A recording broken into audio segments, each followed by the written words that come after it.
그런데 이 대통령실의 첫 개편, 이 쇄신을 두고 야권에서는 엉뚱한 처방이다 이렇게 오늘 비판을 했고요. 그리고 최근 야당보다 더 윤 대통령을 겨누고 있는 이 인물도 여기에 가세를 했습니다. 불편한 것을 이야기할 수 있어야 되고 바꿀 지점을 이야기해야 되는데 문제의식을 갖고 적어도 그거를 드러내 말할 수 있는 사람이 혁신을 하는 것이지.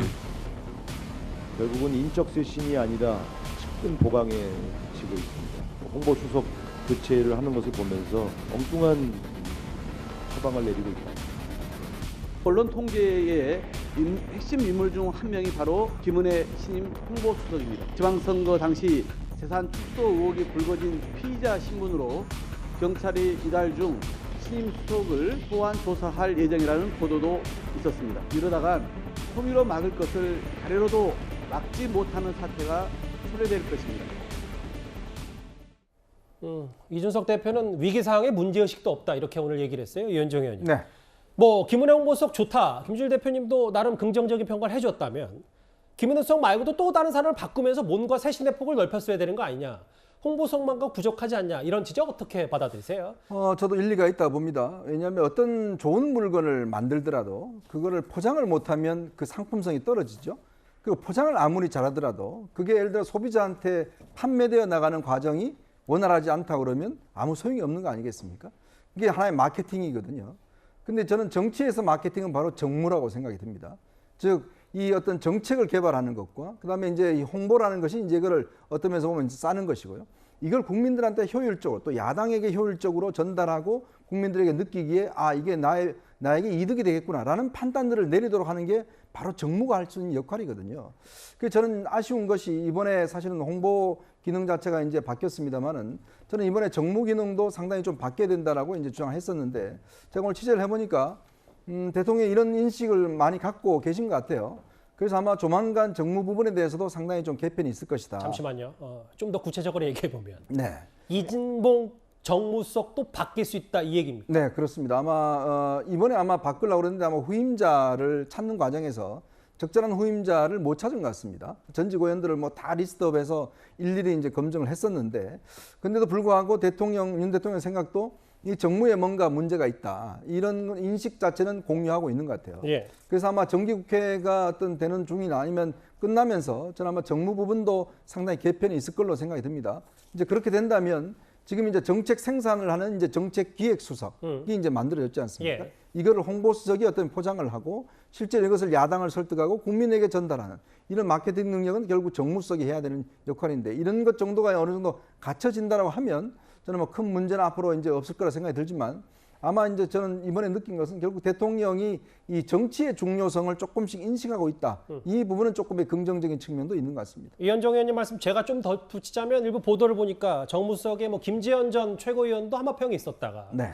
뭐 여러 가지 이유로 지금 일단 고사된 상황인데 어쨌든 다시 좀 찾아보고 있다 이런 얘기 들리고 있어요. 새로 정책기획수석이 만들어지고 홍보수석에 김은혜 전 의원이 됐다. 구장차장. 네. 오늘 대통령실이 보니까 최근에 있었던 국토부 발표 1기 신도시 논란 뭔가 국민에게 잘못 전달이 됐다.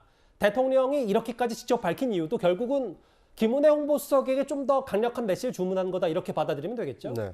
그러니까 이제 홍보를 하기 위해서는 컨텐츠가 있어야 되지 않습니까? 그런데 그 컨텐츠를 잘 만들어내려면 각 부처 간 이견이 있는 것을 통합 조정해서 정무적 판단을 해야 되거든요. 그런데 국토교통부가 1기 신도시 재정비와 관련해서 뭐라고 얘기를 했냐면 올 하반기에 연구 용역을 주면 2024년 정도면 마스터 플랜이 나올 것 같습니다. 이렇게 얘기를 한 겁니다. 이것은 뭐냐면 국민 눈높이하고 전혀 맞지 않는 행정 절차적 시간표를 얘기한 거거든요. 그런데 대선 때 국민들에게 뭐라고 얘기를 했습니까? 1기 신도시 재정비를 신속하게 추진하겠다라고 했거든요. 그러니까 국민이 받아들이는 신속하게는 아무리 늦어도 1년 이내 정도면 대략의 윤곽이 나오고 재정비가 시작되겠지 이런 기대감을 가지고 있었는데 행정 절차상의 시간표를 제시를 하다 보니까 국민 눈높이와 굉장히 어긋난 겁니다. 근데 이런 내용을 국토교통부가 알아서 해라라고 하면 이렇게 되는 것이거든요. 예. 그러니까 이것을 대통령실이 컨트롤 타워 역할을 해서 각 부처에서 국민에게 전달할 메시지가 무엇인지 이 메시지를 어떻게 가공해서 전달할 것인지 이것에 대한 정책을 조율하는 것은 정책기획수석이 하는 것이고요. 그것을 이 국민 눈높이에 맞게 전달하는 역할을 앞으로 이제 홍보수석이 하지 않을까. 여기에 이제 한 가지 덧붙이자면 정무적인 판단을 잘해야 됩니다. 그러니까 정무적 판단이라는 게 뭡니까?